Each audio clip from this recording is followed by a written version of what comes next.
After 9/11, a ton of things changed in the US government, including the drug war. I helped the bomber get a fake passport. All the kids do it. President Bush reframed the war on drugs to make it part of the global war on terror. And the drug trade supports terrorist networks. The White House spent around $4 million on 2 Super Bowl ads in 2002 saying so.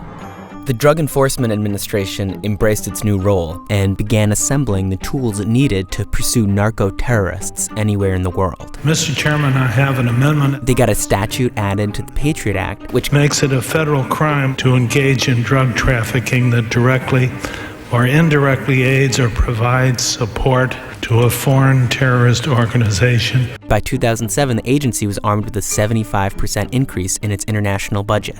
But there was just one problem.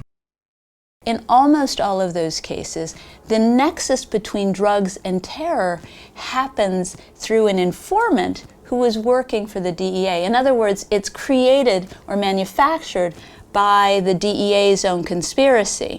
Let's just say that again. In almost all of the cases the DEA pursued, without the DEA informants, there would have been no connection between drugs and terrorism. Let's start with a particularly high-profile example from 2008. The DEA begins to target West Africa. They saw cocaine was moving through the region on its way from Colombia to Spain, and they asked their informants to investigate whether any of the money was going to terrorists. They posed as members of the FARC, a Colombian rebel organization that's considered a terrorist group by the United States.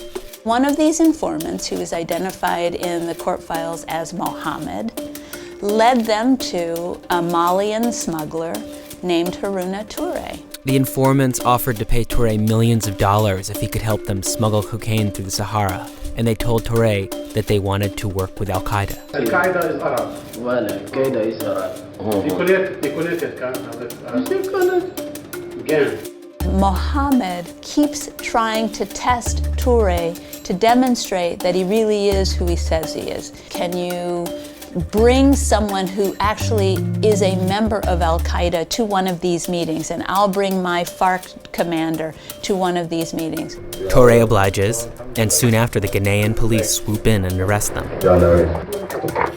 The Ghanaians turn them over to the DEA. They are loaded onto a private jet. In 24 hours, they land in New York, still wearing their, long dashikis and their sandals in one of the coldest days of the year that year in 2009. This is where things start to unravel.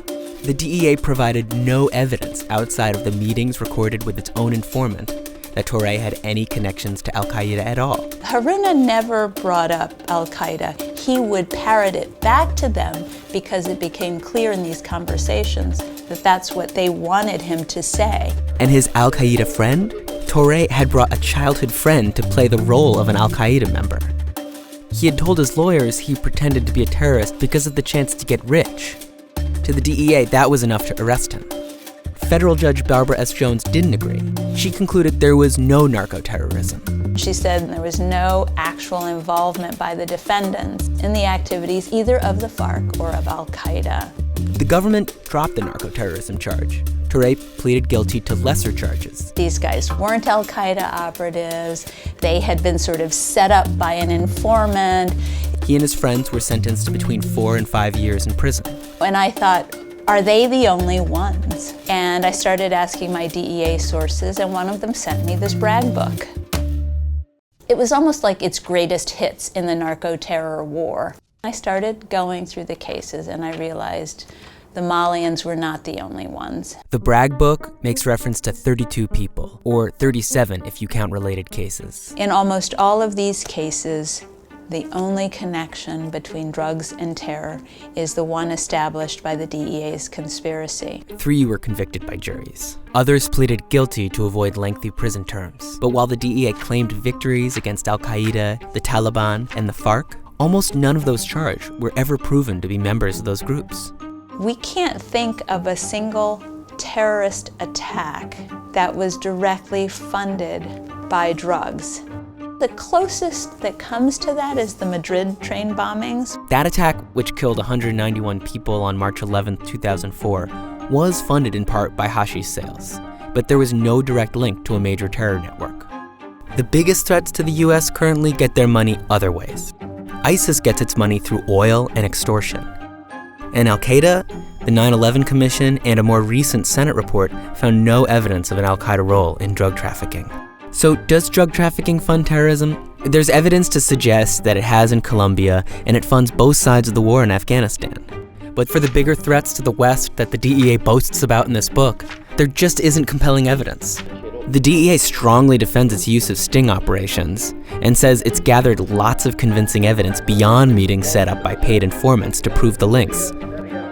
It has presented almost none of that evidence in court.